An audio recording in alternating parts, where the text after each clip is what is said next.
What is up, my woadies? Happy week 3. We have made it. Shout out to my boy Nick Chubb. Obviously not my shirt, but my wife's. Luckily, baggy things are in style. Welcome to the Around the 412 Fantasy Football Show. I'm Joe Frick. I'm with the legend, as always, Drew Hannis. Drew, how we doing? Happy week 3. How are things? Ready to roll. Sounds good, man. So how did it go last week for you? How's the fantasy gods treating you? About mid, won like half my leagues. I'm still 4-0 in Fishbowl, doing very well there. Oh, wait, just say that one more time, please. That I'm 4-0 in Fishbowl. Oh, my guy. Yeah. Big time. I've been destroying it too. I mean, I don't know how some of these teams are putting up 300 a week. I've been like pretty happy. Oh, yeah. 250 to 275 the first two, but like I'm in the top half and we'll see if we can keep it rolling. I love it. Yeah, there's 2 people from the Dallas live draft that are in the top 12 right now. So I don't know if I was just in the wrong drafts. Really, we all know what happened is that Nick Chubb went down with an injury, gruesome injury. We'll talk about that in a little bit. I had Nick Chubb. He was kind of the anchor of my running back core for that team. Was projected to win by 40 points going into Monday night. The team that I was playing ultimately had the backup.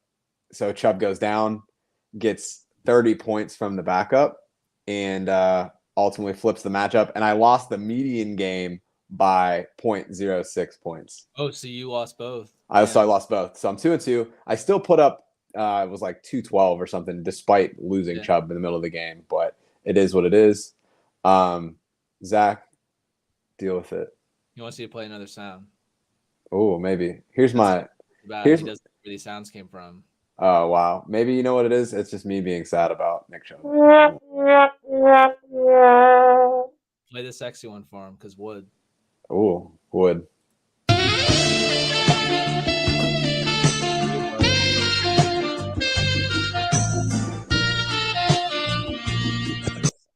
But hey, we're elevating. We're reaching new heights. I had a pretty good week too. I think I went 8-2 this week. So Fishbowl League aside, I have one other dynasty league that kind of fell apart there at the last minute due to injuries. But yeah, we're cruising. We're in week 2. If you're 0-2 at this point, start thinking about not necessarily panicking, but maybe do a little bit something different. But let's kick things off, Drew. In typical fashion, what are we looking like on the injury front? We've already hinted a little bit at the kind of like the big one to talk about. Yeah, we'll do him last. That way we can transition right into Tinder then, right? So first thing we got is Saquon Barkley, ankle injury. This one's a little weird because there's been reports that's a high ankle sprain. There's been reports that there wasn't a high ankle sprain. Brian Daboll in their presser earlier this week said that there's a chance that he could be playing this week. Game time decision. He's already out, so we don't have to worry about that at this point. I mean, I was fading him for this week either way because they had San Francisco, so you don't want Saquon on a bum ankle against San Francisco. We probably don't want to start Breida or Brightwell. Kind of a fade of that offense unless you have to start Daniel Jones or maybe one of the wide receivers. But Barkley, I think that there's a better chance that he does come back in 2 weeks just because they were considering him as a game time decision for this week and they have a little bit of extra time like the mini bye. We also have a myriad of concussions to talk about. Devontae Adams, his is a little up in the air whether or not he had a concussion or not. He left the game with what appeared to be a head injury, but they were also getting absolutely smoked. So it might have been one of these. He might have had a concussion, he might not have, but we're definitely not going to put him back in because we were losing 38-10. Sure. Jalen Waddle with the concussion, he's in the protocol. Anthony Richardson, unfortunately, is in the protocol. He's my QB2 in Fishbowl, so that was a little bit of a blip for me. I'm considering starting one quarterback in Fishbowl this week, so it might be bold there, but we'll see. Logan Thomas also has a concussion. We have Joe Burrow with the calf. He re-aggravated his calf, which is obviously concerning. This is something that I talked about in the first show, that this is a high risk of re-aggravation throughout the season. He did re-aggravate. It does sound like there's a legitimate chance that he misses this week, so that's something to monitor. I don't even know who their backup is right now. That's they were talking about potentially playing Will Greer after he got cut from the Cowboys. Yeah. They do have another backup. Who is it? but it would be a huge blow. I mean, not that they've been playing well, but backup quarterback right now is Jake Browning. Yeah, that's who it And was. he hasn't really done a lot. It's a rookie out of Washington. So we'll see how that shakes. Yeah, honestly though, like Burrow's been so bad that like it might not even be a downgrade. It might just be like same thing. And obviously he was able to support T. Higgins last week. Jamar Chase has been up and down. But yeah, you're gonna start those guys either way. You have to. So you just gotta hope that they can give them enough catchable balls and hopefully they can make something out, even if it's like garbage time. David Montgomery has a thigh injury, like a thigh bruise. So this is actually not as bad as it sounds, because I know some people when they hear like a bruise, they either think of like a muscle bruise or like a bone bruise, but like the bone bruises where you have like bleeding within the bone is a lot worse than like a muscle bruise in the thigh.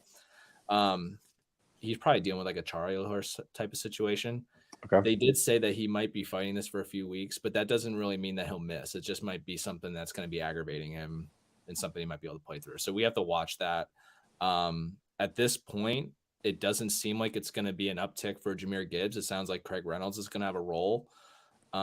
It's not a guy that I would typically feel comfortable starting in redraft, but he is a guy that I have thought about in for DFS lineups. I think, who do they have this week? Detroit. They have the Falcons. So, I mean, that's someone I would consider as a DFS play. Craig Reynolds will obviously be on like the 3,000, the lowest price point. So it's something to think about. You're still going to start Jahmyr Gibbs because you probably draft him in a spot where you were forced to, start him as your RB2. Hopefully he gets a little more, but he's been in the passing role, like the Alvin Kamara type. So there's not necessarily a guarantee that he's going to have an uptick. Garrett Wilson has an undisclosed injury. It hasn't been reported about what that is. So that's also something that we'll have to monitor, but he left the game early in week 2. And then, as you alluded to, the Nick Chubb injury. This is a tough one, obviously. Great player, phenomenal player. We respect him as Steeler fans. He's a great football player. I don't think Minka went after his knee, but we're not going to get into that.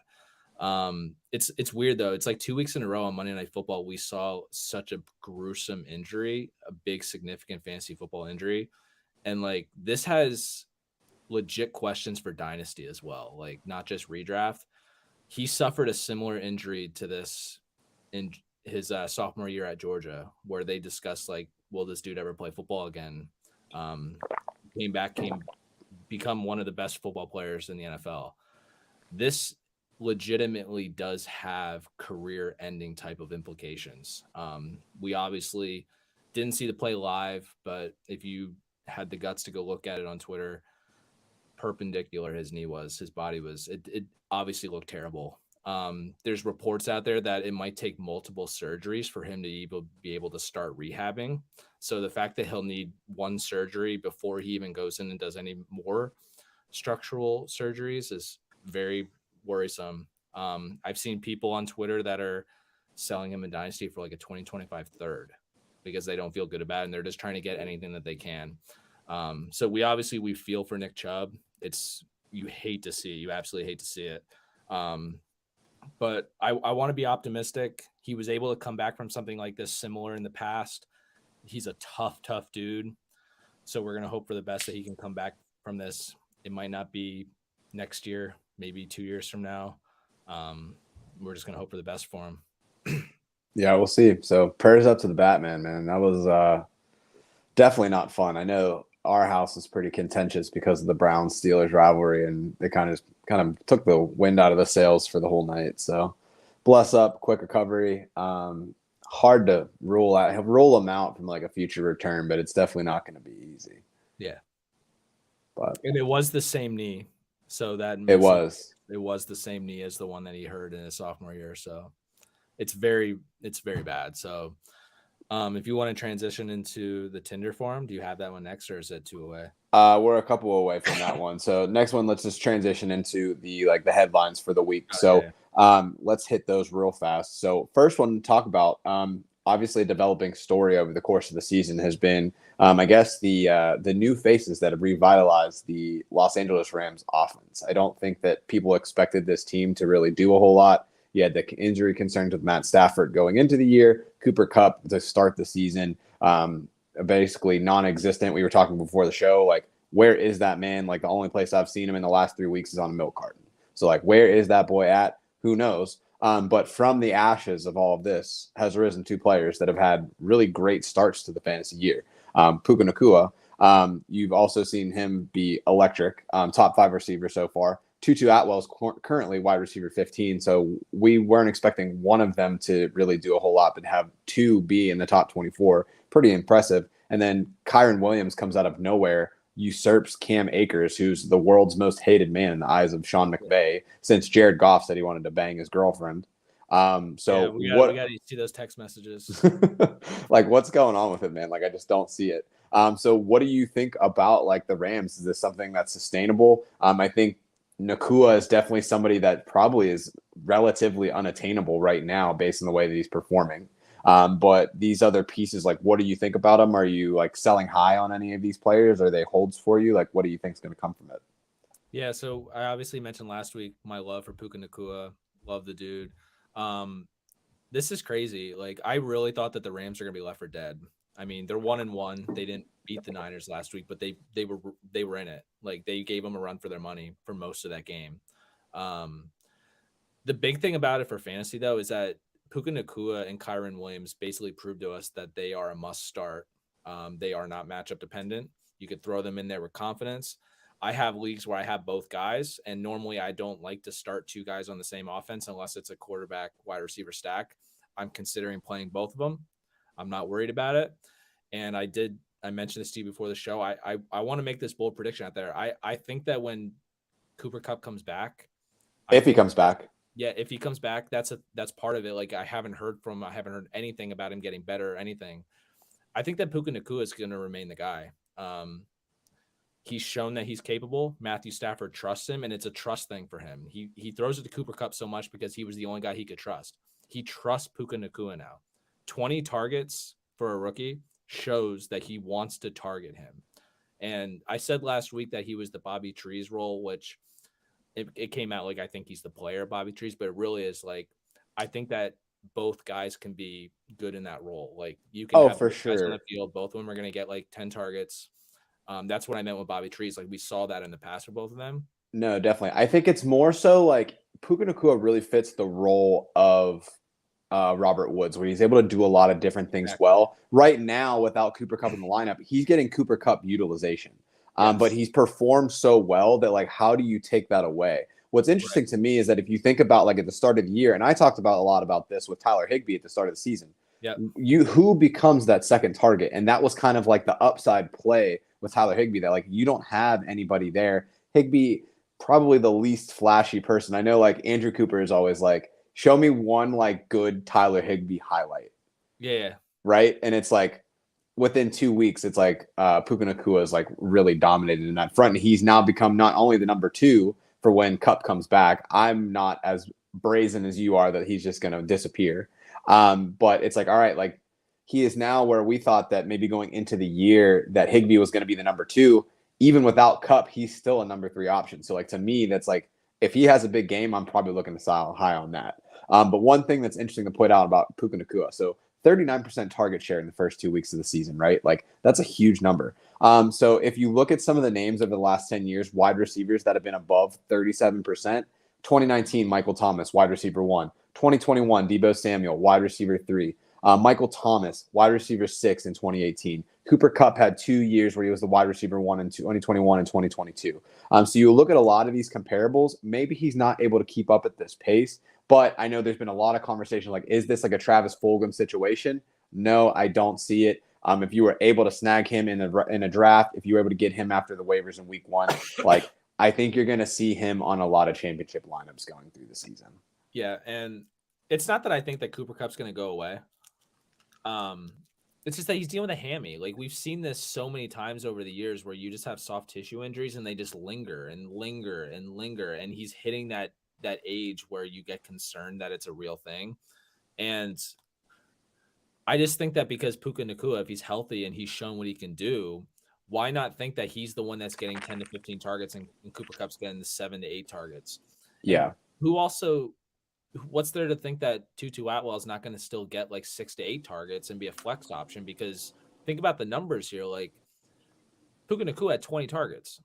That's not going to happen week to week, but if he's getting 10 to 15, Cooper Cup's getting 6 to 8, Tutu Atwell could be getting 4 to 6 or 7. It would be touchdown dependent. You got to guess when he's going to get that touchdown, but there's so many guys that you're starting week over week that are just getting 6 targets, you know? Yeah. The one thing I will say that I think will be interesting to see how like he evolves as a player. Currently Puka Nacua, he's only getting 1.53 yards on average of separation. So like the route running there isn't necessarily there. So I think that's where Cup definitely has like that advantage where it's like he is masterclass when it comes to that sort of stuff. But obviously he's doing enough to sort of make that happen. I personally, if I could get a good offer on Tutu Atwell, I would sell. Yes. One last thing before we get into the chat, we have a question in there for a potential trade. So there's currently 6 running backs who have scored 15 plus PPR fantasy points just from receptions this season, right? Bijan Robinson, Saquon Barkley, Kyron Williams is third on that list with 17 points just from receptions. Yep.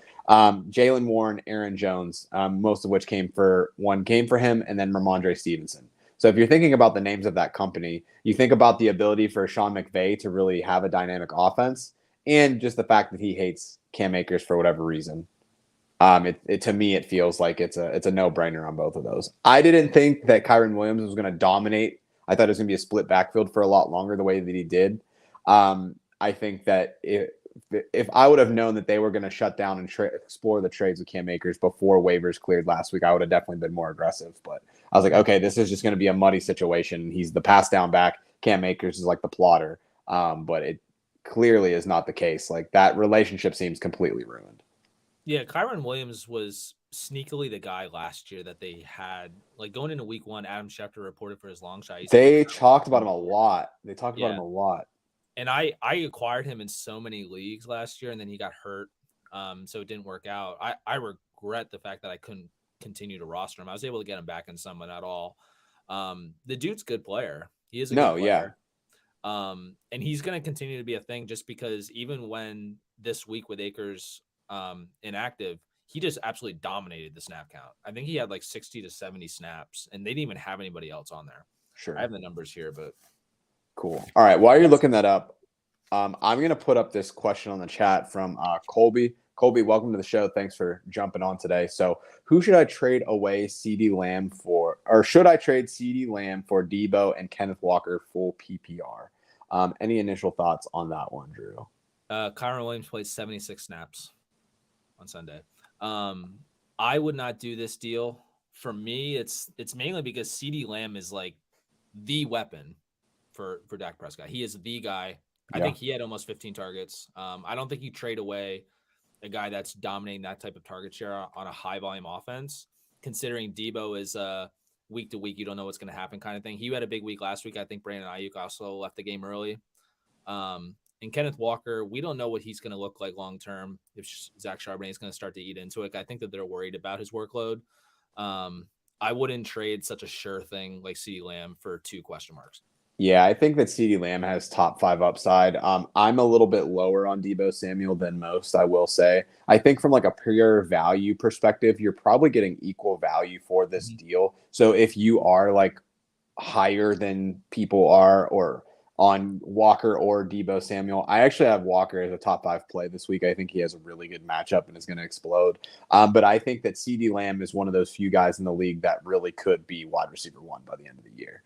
So they had a little bit of a down week last week, but they did have some injuries to the running back or to the wide receiver room. I know Brandon Cooks is banged up, so that's even more targets that could be going his way. The only thing that we haven't really seen from CD yet is the touchdown production. They've been giving a lot to Jake Ferguson in the red zone. And Tony Pollard's obviously been doing his thing. But yeah, to me, I don't feel good about the trade, so it feels fair. So I'm not opposed to it, but personally, I like CD more long term. So. Yeah, I'd roll with that. And to your point with the touchdowns, for him to be putting up the amount of points he's putting up without scoring is something you don't want to give away. Right, exactly. Yeah, you can't really predict the touchdowns, but you can definitely see the volume, and he's going to be the alpha in that offense. So cool. All right, while we're on the question train, we have Kang here. Kang, welcome to the show. Hey there, boys. Is Christian Watson too valuable for a straight up trade for Jalen Warren? I think that's a simple one. Yes. Yes. Something that I will say is that Jaylen Warren has appeared to have like more splash plays than Najee Harris. Probably one of the more respected beat writers, Alex Corzo, actually came up with a pretty interesting stats today. Like if you look at just like the running back work, Jaylen Warren's only averaging like 2.8 yards per carry. That's A not lot of anything. his, yeah, and Najee's like rushing yards above expectation have actually been a lot higher. The Steelers, I saw a stat today, their average yards gained before contact this season is 0. Yeah. Yeah, Like like it's not the running backs. I mean, they're two different players. So Jaylen Warren always looks flashier because of the type of plays that he should be getting. Like those stretch plays that Najee's been getting, those should go to Jaylen Warren. Najee's going to be up the gut type of guy. It's never going to be pretty. Um, but most of Jaylen Warren's like stats and like what people are seeing in the box score for fantasy is like they're 3rd and 18 and we're giving him a dump off and he's going to get 15 yards or we're punting anyways. You know, like the Danny Woodhead. yeah, like it's basically garbage time, not in garbage time. Yeah. So I think the other thing too is that one, Christian Watson is returned to practice this week, so I think he gets back into the lineup. The second thing too, Jordan Love looks legit, dude. Like yeah, he's been playing really well, and I would argue that there's no one on that team that's really stepped up and taken over. I put a bet on Romeo Dobbs for 38 yards last week, and it didn't even hit. It didn't hit. he didn't hit it. Yeah. He hit like 30 yards. I was like, come on. You had Reed hit 2 touchdowns last week, but he hasn't done anything that's impressed me. Like as far as like him being the alpha of the offense, I think he's established himself a solid receiver in the league, but I don't see him as a number one guy. Luke Musgrave has kind of led the team in routes run for them as well. So it's like Christian Watson could come in and like absolutely dominate. To me, like if I'm making a trade for Watson, like you're really selling low, and Warren hasn't done enough for me to like really see that. If there was an injury to Najee, I maybe would feel a lot more better about it. But at this point, like I need to see more from that Steelers offensive line before I want any shares of that team.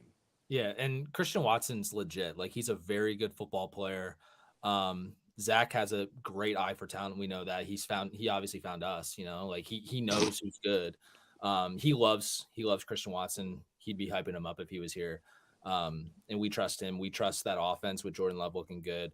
And Christian Watson, like when he does get on the field again, it's going to take a couple weeks. Like, don't be afraid of that. Like he's going to have to get over that soft tissue injury and like work himself back. But long term, he has top 20, top 15 upside. And it doesn't take an injury for him to get there. Yeah, and so Kang had said that this is like a fill-in for Saquon, which on the short week is definitely tough. Somebody that could be a potential trade target, like if I'm going to be making a move like that, like somebody that I'm really interested in that really hasn't crept up like rankings or anything like that. And we talked about before the show, Brian Robinson Jr. Like he is balling. They don't really seem to care about Gibson at all, and he's doing it all, right? So for me, it's like, why not look at something like that? Or is there like another running back that you could potentially buy low on? Like I think you could probably get Najee like right now for like pennies on the dollar. Like to me, and I'll save this potential trade idea that I have for once we get to Tinder, but it involves Najee Harris and someone we're going to talk about. But cool.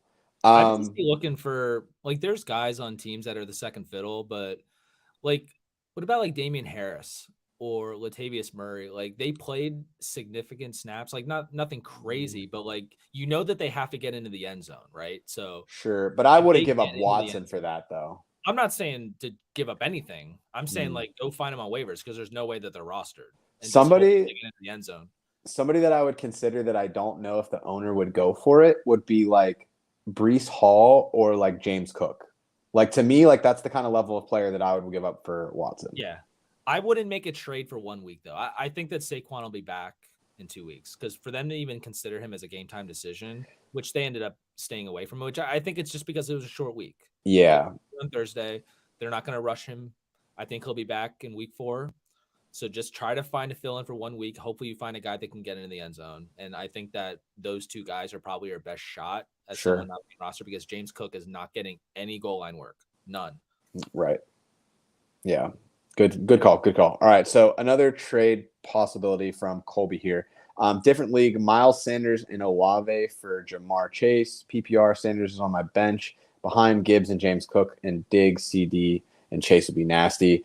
I mean, it hasn't been a great start for Chase, but if someone's willing to give him up pretty much for a running back that hasn't really done a whole lot, where I would argue that Chuba Hubbard has outperformed Miles Sanders, and Miles Sanders like refuses to like learn the buttons to juke in Madden. He just runs and gets hit, and that's the end of it. To me, like if you can get in on Chase, like there's no way he's gonna be held down for long. Yeah. So the only argument I have against that, and the reason why I don't think I would consider taking that deal, is just that I really like Chris Olave. And I think when he Fair. gets to the end of the year, I think that Chris Olave and Jamar Chase could have similar, like, week to week scores, just because I think Olave is clearly the guy. I think Michael Thomas is doing pretty well. I don't think he's going to last the whole season. I think Rashid Shaheed is more of a running back gadget guy, which they have been using in that way. And Jamar Chase has to fight for touches with T. Higgins. So to me, I think that both of those guys, I think I like Olave enough that I would just keep both, but I'm not opposed to it either. Yeah, I mean, the only thing though that I struggle with the New Orleans wide receiver core is that Derek Carr is like allergic to like red zone offense, and it's Yeah. like a lot like, and that's kind of the benefit of like the Rashid Shaheed case because he can break that big play. Mhm. Not that Olave can't, but like Olave is like technician route runner. Like he'll hit the home run sometimes, but like they're not going to just send him on like a go route or something like Right. that.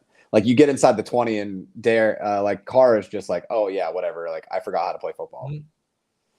Yeah, I mean, I have a little bit of a bias for Miles Sanders too. He's one of my fishbowl running backs. I was pretty high on him coming into the Yeah. year, so I see it. I mean, Jamar Chase has that boom potential, but I don't want to discount T. Higgins enough for that trade to be enough to me. Just because I think you're trading two potential starters for one that's been up and down, and he has to fight for targets. Yeah, I feel you. Okay, a couple more questions. We got one here from Too Tall Boy. How do you feel about given the injury right now? Would you trade Eckler if you were to consider him? For who would you do that? As an Eckler owner who is absolutely dying in a league because I lost Eckler, I lost Jamal Williams, Josh Kelly did nothing. Um, I'm still holding Eckler. I still think that he's going to end up, top one or two running back in the league at the end of the Yeah, year. Um, I would probably just hold out one more week, hoping that he's definitely back. He didn't practice again today, so there's a good chance he has to play again this week. But I'm hoping for week 4. depending on like what my bench looks like, the only players that I would realistically look at trading would be like CMC, Bijan, Yep. Justin Jefferson, Tyreek, Chase. Yeah, and I don't think you get them. So No. there's So yeah, I think it's definitely a hold there. All right. Chad, what's up? Knew you would not be quiet for long. Hope you're having a great week. So one QB dynasty, do you sell peak return on Hurts or do you sell in the hype but not likely peak return on Anthony Richardson in the extra 4 years of age? So if you have both of them, you're probably in a good spot. To me, I'm probably gonna like in a one QB league, I'm not really all that worried about it. So I would probably take the youth. I think that it may be a controversial take, but I think that Jalen Hurts had his best season last season, and it's going to be hard for him to replicate. We're seeing a little bit of a regression to the mean. I would anticipate that the tush push is not going to last forever. So unless you're in a league that gets like points per first down rushes or like per carries or something like that, I think that he's going to be like a good quality player. I'm always for trading players at the peak, especially when you have a suitable replacement there, and then you're just adding additional assets. So for me, I would be in support of getting the value from Hurts at the right price. so he's acquiring Hurts. I think he's saying, he has, it sounds like he has Hurts, he has Richardson. Yep. Which one would you trade out of the two? I think that I would sell Hurts. I'm with you. I've seen deals where you got a young quarterback and you got 2 or 3 first round picks, depending on if you're. Yeah. And this is it feels like a great year, which we say like the kiss of death in Dynasty, right? Is like, oh, next year they're going to be so good. But I mean, next year should be pretty nasty. Like if you can get a chance at like Caleb Williams, Marvin Harrison Jr., Ekbuka, like there's so much good talent. I mean, and that's only just one of the QBs. I mean, you could be looking at Shadur Sanders, Derek May, lots and lots of options. So I'm all for if it. Anthony Richardson has a couple more big weeks, make the deal and his value really skyrockets too. I mean, it depends on if you get the right deal.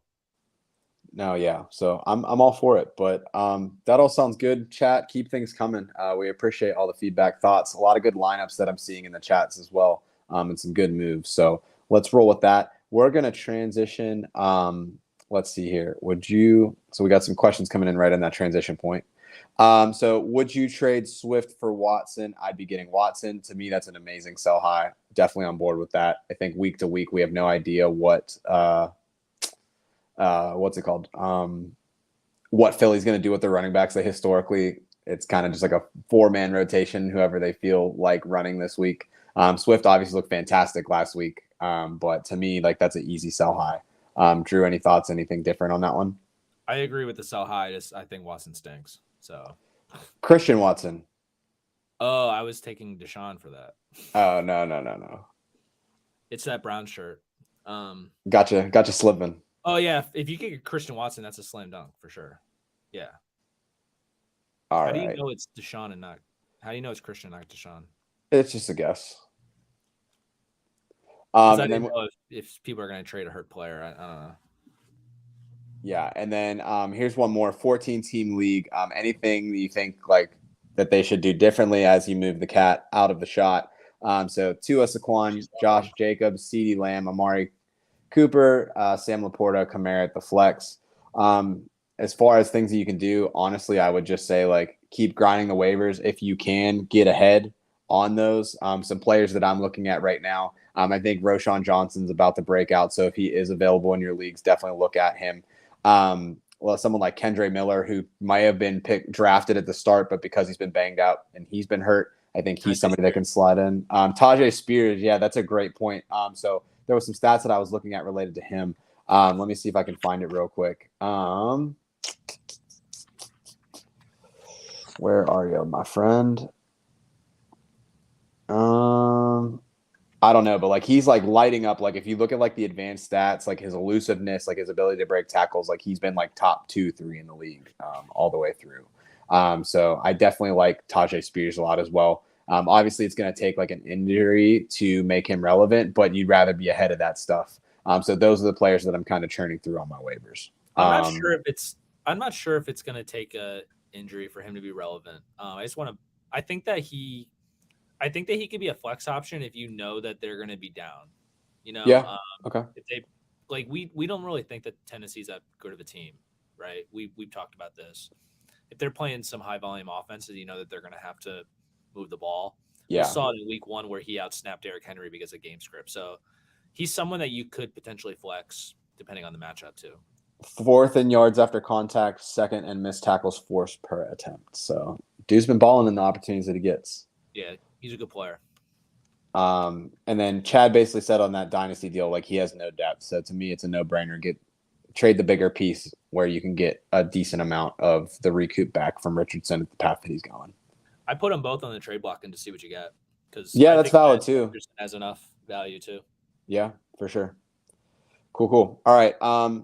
As far as rankings, Hunter Henry or Pat Fryermuth, to me, I like Henry right now. Yep. Pat Fryermuth isn't doing nothing, which is even less than what he does as a pass blocker. I think the Steelers are going to start finding their footing when they're not playing top 5 defensive lines, but I don't have a lot of confidence in Pat right now. I would have thought with DJ being out of the lineup last week that he would have had much more of a look, but only got 1 target. Look, it's Zach messing up all of our graphics. He's just laying in bed too. What's up? Nothing. What's up with you? I was curious if this would work for my phone. It works. I'm also on my phone. How was Steelers drive? Terrible. Because I feel terrible. I'm sick right now. So you sound sick. Yeah. And not like the sick kind. Did you guys do I don't know the order you guys do things in anymore. I'm assuming you didn't get to OnlyFantasy yet. We haven't, no. We're trying to get to Tinder. Tinder? Yeah. I'm gonna swipe right on you. Give me 30 seconds here. I'm gonna come up with who's gonna be the number 1 OnlyFantasy for the week. Great. Out right before he says it. Huh? I told Joe to cut you out right before he said it. I'm Hunter Henry too, by the way. What? We had a question in the chat I was answering before you interrupted. Does this dude even count? I don't know if this dude would count. I He's hope kind it's of not been, mine.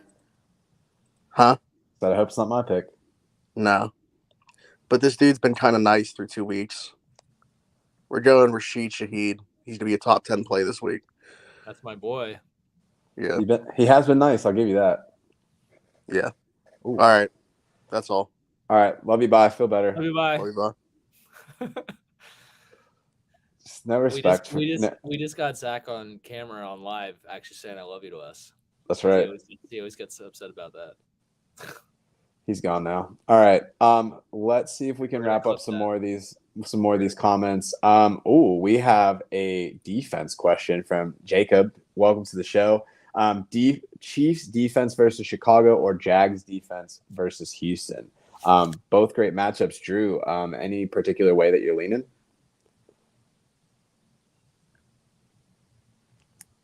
I would probably go.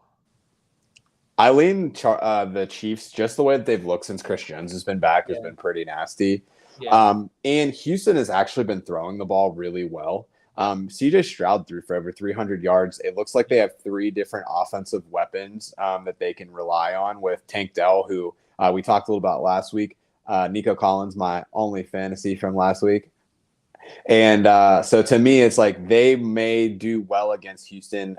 Divisional games always make me weird, but it's been reported a lot that Chicago, like there's a lot of struggles. Their defensive coordinator's house got raided by the FBI and he resigned today. And then you had Justin Fields come out and say, hey, like I feel really robotic. And they said, why do you feel that way? And he said, coaching. So I think you have a lot of opportunities for turnovers. The Chiefs look to be buzzing right now with getting Chris Jones back, and he was an immediate contributor, and I think that continues. So I'm going to roll with the Chiefs if I have the choice. Yeah, so I was just looking to see who was at home. I want to make sure that those are right. I'm good with Chiefs. I prefer, if I'm going to stream a defense, I usually stream home defenses because I just think defenses play up on. Yeah. So they're both at home. I go Chiefs because, I mean, they're tiebreaker. I think cool. They're better.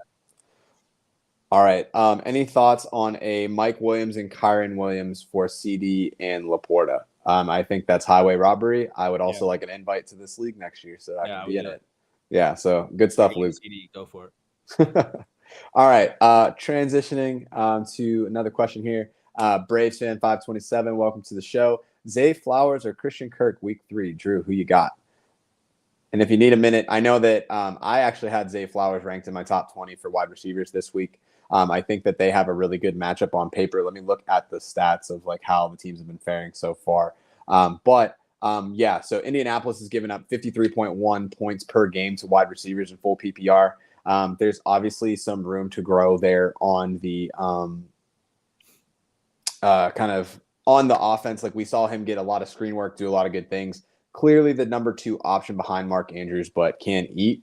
But I think that Christian Kirk, he's been kind of hot, cold. First week wasn't looked at all. Last week was very good. So, like, what are we going to get and who establishes themselves as the offense of alpha for Jacksonville? I don't know. I think Zay Flowers gives you a safer opportunity there for consistent production. Yeah, this one's actually pretty easy for me, and I go Zay Flowers. We talked about this before the show. I think that the Jaguars' offense is becoming the San Francisco 49ers, where it's going to be a different guy every week. Christian Kirk just had his week, so I wouldn't feel comfortable thinking he's going to get another one.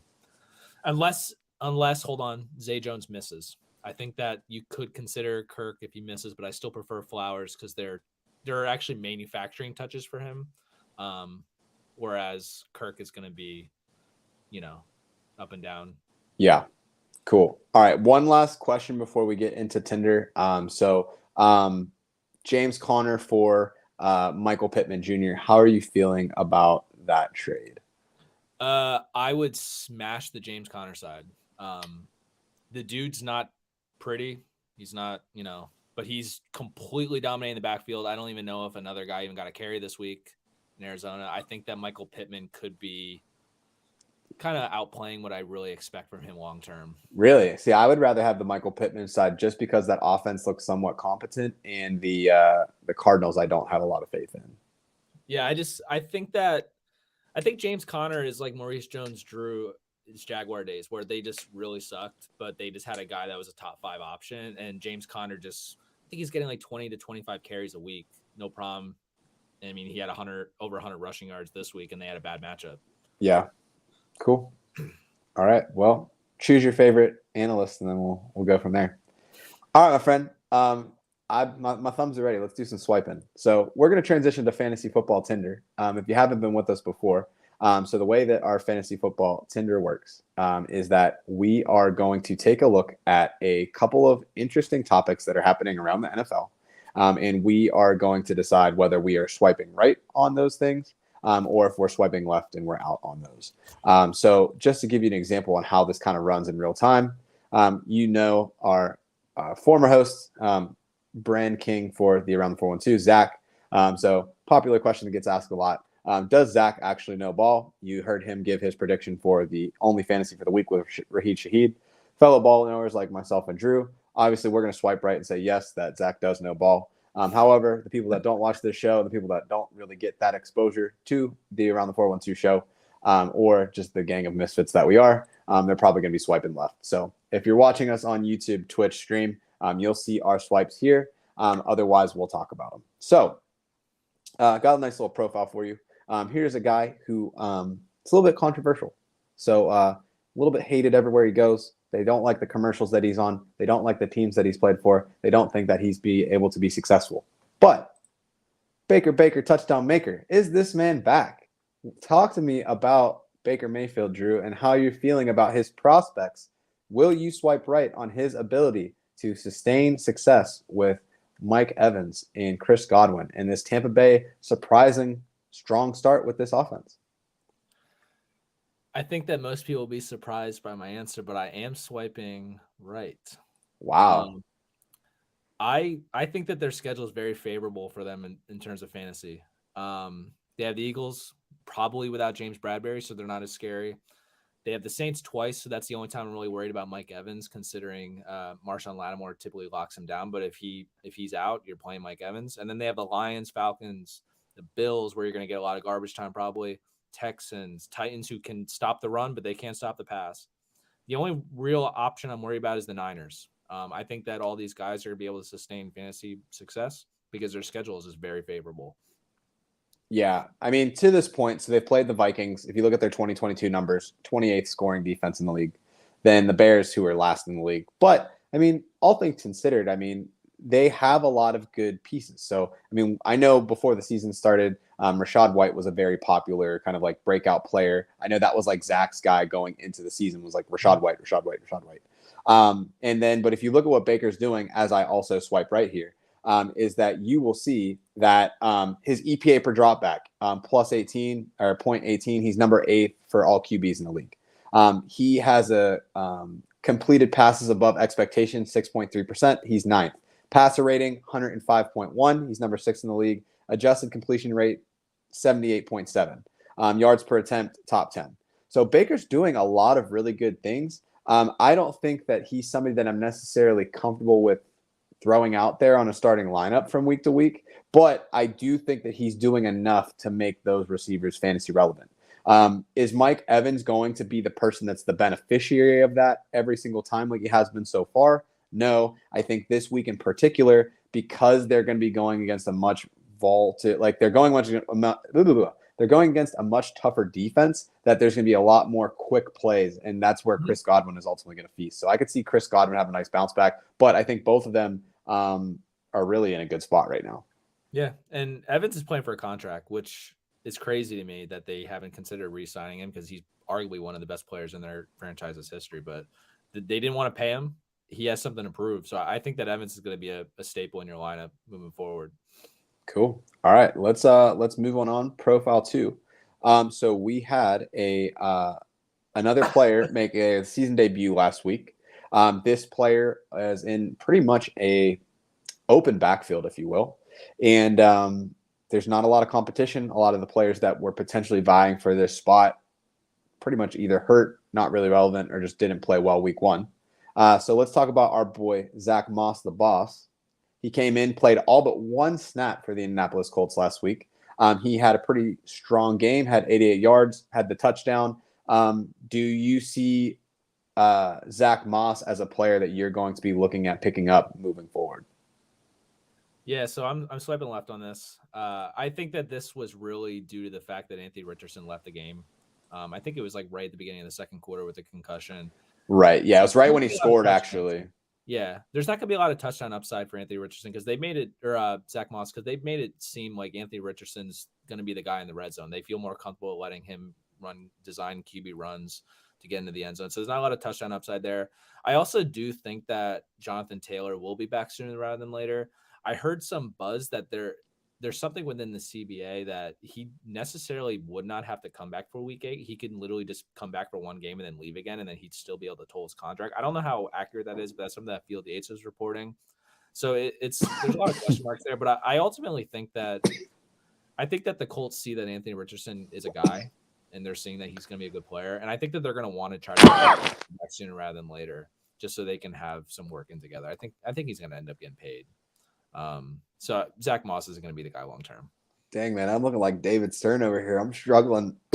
This water got me tore up. Sorry. Yeah, and Zach just asked about it with Richardson's concussion. If we think that's going to continue, I mean, he's going to get hit.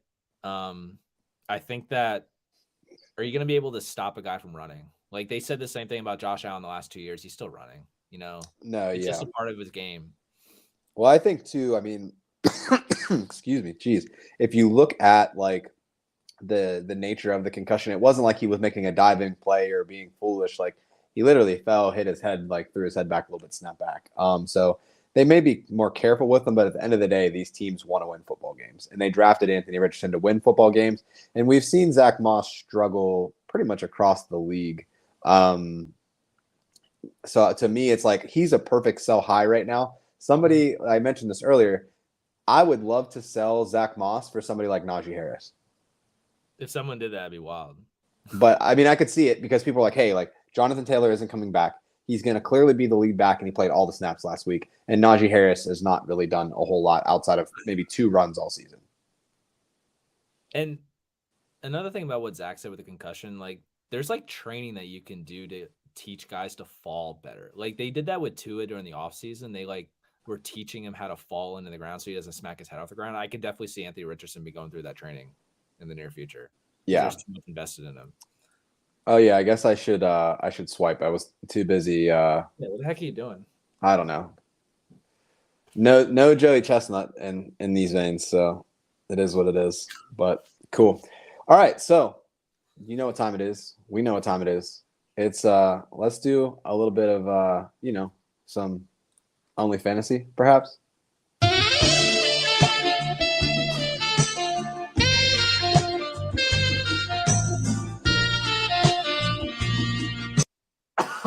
All right. So before we get into OnlyFantasy, got a couple more questions from the chat. Any level of concerns regarding Tua this week because Waddle's not practicing and Tyreek was limited.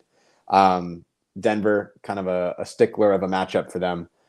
So, Drew, any thoughts, feelings about the Tua going into the week? I mean, I ranked him a little lower than I normally have, I think. But I think Tyreek will play. I think that he's just one of those dudes that doesn't miss games. Just, sure. Yeah. Like a vet day. I'm not really worried. I think that Waddle probably will miss because these teams are being a lot more careful with head injuries as they should be. But Tyreek has shown that he doesn't need help. I mean, you saw what he did week 1. If they want to throw the ball to him 20 times, he'll catch it and he'll keep running. He's going to love all that. So I'm not really worried about that. Cool. All right. New trade offer from Joe 8 King. I'm getting offered Terry McLaurin and Kenneth Walker for Deebo Samuel. Do I accept?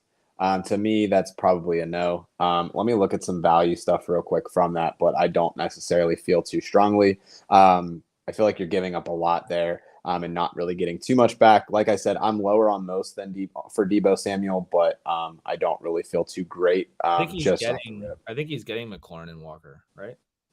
Oh, he's offered. I would. Oh, yeah. If I'm on the McLaurin and Walker side, then yeah, that's a smash for me. So I'm definitely good there. I think that Kenneth Walker and Deebo Samuel on paper are pretty much the same value. So yeah, if you're getting an extra player that's the leading wide receiver on his team, then that's an easy accept.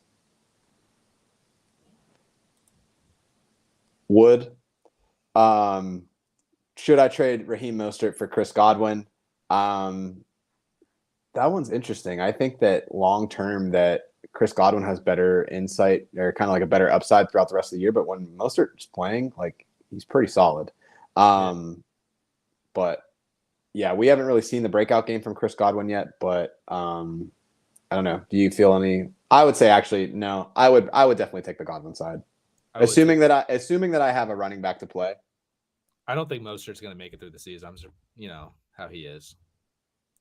I mean, he's kind of like a sell high every year because you get a few good games out of him, and they're definitely a pass first offense. They want to throw the ball a ton. So but he's been solid. Cool. All right, so Captain Joe King. I feel like everybody that's on this sub. So we got Smitty's, we've got Joe's, I don't think we've seen any Drews yet, but they're probably lurking in there somewhere. Should I trade? Should I trade Garrett Wilson, Amari Cooper, and Sam Laporta for AJ Brown? That's gonna be a no for me, dog. I wouldn't do it either. AJ Brown, like I love him, great route runner. He's kind of been unhappy so far with how things have panned out, and this isn't necessarily a knock on AJ Brown, but Devontae Smith, like he's outsnapping him. He's taking that leap this year, and like that's good for the offense for the Eagles overall, but that doesn't bode well for AJ Brown. It seems like Devontae Smith is more the guy than AJ Brown. Yeah, I mean, he's been on the. So for those of you that listen to this and don't watch it, in week 1, Drew was actually compared to looking like Josh Allen, which is a very nice thing for people to do for Josh Allen because he wishes he could look like Drew. But people get confused all the time, apparently. Josh Allen does that. There's that one meme of him acting as Mo Shrew, and all of a sudden people are misinterpreting him for me as an Amish boy. Hey, everybody has their glow up. But yeah, I to me that there's not enough value there in that deal, so not going to do it. But before we get into who we're picking for this week, let's do a little recap on where we landed last week, right? So, Nico Collins, that was a big win. Chad, all I have to say to you about saying that pick was too easy, suck it. So boom shakalaka. Felt good about the pick. He obviously hit it big, 7 receptions, 146 yards, and a touchdown, wide receiver 5 on the week. So he was ranked as consensus at wide receiver 40. I had him at 14, which was obviously still too low, but been riding that high. Put that on top of the Steelers win, feeling pretty good. For Drew, even if you took like Tank Dell and were like a little more sneaky, he bombed out too. So like, yeah, and we talked about Tank Dell too. I think Tank Dell realistically has like long-term value. So if he's still sitting out there, I hope that people would have picked him up on waivers this week. But he is looking nice. And just like the way he performed in college and ability to get open, you're seeing that translate well, which I know like he had those concerns about his size going into the league, but that counterbalances by the fact that his name is Tank. Yeah, he's so small. But yeah, cool. So and then Jamal Williams obviously got hurt, didn't really get a chance to. I don't think he looked good before he got hurt. Anyways, I don't know what's going on with the Saints run game. They just can't do it. I mean, Trevor Penning sucks. So it is what it is. We'll see what happens when with this week, one more week before Kamara comes back. But yeah, they've been exclusively, it feels like, a passing offense so far. The run game has been non-existent for New Orleans. All right, so Drew, this week we already know that Zach has selected Rashid Shaheed. Who are we thinking? Week 3. This is your time. OF1. Talk to me nice. Yeah, so I don't feel great about it, I'll be honest with you, but I'm just going out on a limb here with this one. Week 1, this player had 6 attempts for 31 yards, 2 receptions for 2 yards, and had 5.3 fantasy points. Week 2, the same player had 10 attempts, 43 yards, 1 reception for 0 yards, 5.3 fantasy points. This team's offense has not looked good. But this team's offense, or this player's offense, is not going to do well unless the run game gets going. I think that they need to do that first and foremost. And if they don't do it this week, I don't know when the heck they're going to do it. The Pittsburgh Steelers play the Las Vegas Raiders, who are 31st in the league against the run to start the season.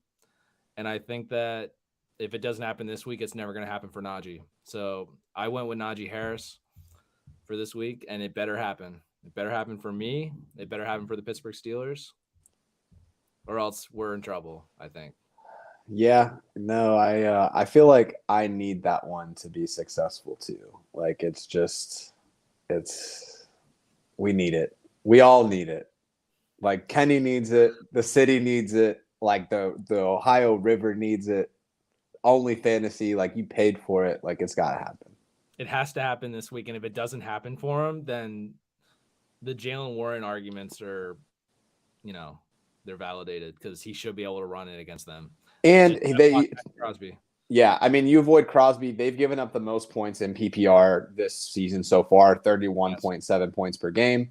And I would argue that like week one, Javonte coming off of like the major injury, like not necessarily like huge, amazing running back play. Buffalo, like James Cook obviously was cooking, but not like elite top 5 running back player. So it's like if you're saying like, all right, like I believe in Najee, like to me, he's a great buy low candidate this week. And yeah, we just gotta hope for the best. Yeah, and I don't think Kenny's gonna get it going until Najee gets it going. So it has to happen this week. That way we can start to get this offense moving. Tyler, I can't respond to what you had to say about that. But all right, so I will admit that this one is definitely for me not as much of a as a risky pick, but somebody that I'm pretty high on going into the week. This player is ranked as wide receiver 21 on consensus. Has gotten a lot of targets, but not necessarily been able to follow through, mostly because their quarterback has not really been able to do a lot except score 2-point conversions. But my pick for this week is Amari Cooper. So Amari Cooper, he has played pretty well. So week one, only had 3.7 fantasy points in standard, so 6.7 in PPR. Last week had the 16-point outing against the Steelers. But a couple of things to note about the Titans. So 2 players have put up 100-yard games against them. 2 players have caught a touchdown against them from a receiver position, and we had a 2-touchdown game against the Titans. Titans are the 3rd easiest matchup on paper for wide receivers going into the week. And I think the big thing, too, is that they have a really stout run defense. So I know we talked about this week 1, but that was for yours. But no, he did it twice. Oh, he did it twice. Dude. Man, I feel like I'm caught in 4K right now. This is tough. But yeah, so Tennessee has an amazing run defense. They haven't given up like 55 or more yards in like 2 seasons. So I think a lot of people are going in this week saying, hey, like Jerome Ford, I paid all of my fab for the season to get him. And they're like, okay, I'm going to get Nick Chubb numbers. Like Nick Chubb was going to have a tough matchup against Tennessee. Like he would have been somebody that I would have faded. So I think they're really going to have to lean on the passing attack. Elijah Moore doesn't really do a lot for me. Njoku could be like a sneaky play in like a DFS scenario. But I think that like Cooper is the guy. Sorry, breaking news. Cam Akers has been traded to the Minnesota Vikings. No way. Yes, for real? Yeah. Someone from around the 412 Fantasy Football Show tweeted that as an option earlier this week. Yeah. Cam Akers, Alexander Middleton is in trouble. Oh, man, that's crazy. I mean, yeah, if you drafted Madison, like, I feel sorry for you. Like, that was, like, an easy no for me. Like, he was, like, his numbers didn't look great, but the only thing that was different between him and Dalvin Cook was that he was way cheaper.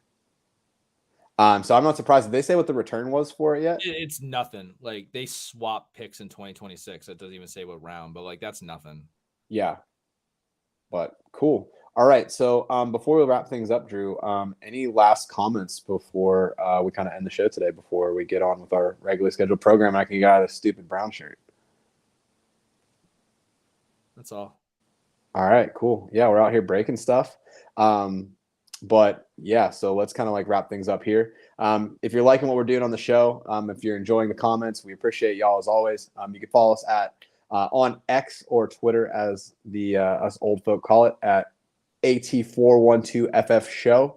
You can obviously like, subscribe, follow on YouTube at Around the 412. We're also on Linktree and Twitch, also at Around the 412. It's been a great time hanging out with y'all for this hour. I'm Joe Frick. That's Drew Hannis. Zach sometimes pops in. Feel better, guys. Have a blessed week. If you have any questions, hit us up on the internet. We'll find you. And then we won't do weird stuff like the Chicago Bears defensive coordinator. So y'all be easy. Have a good rest of your day.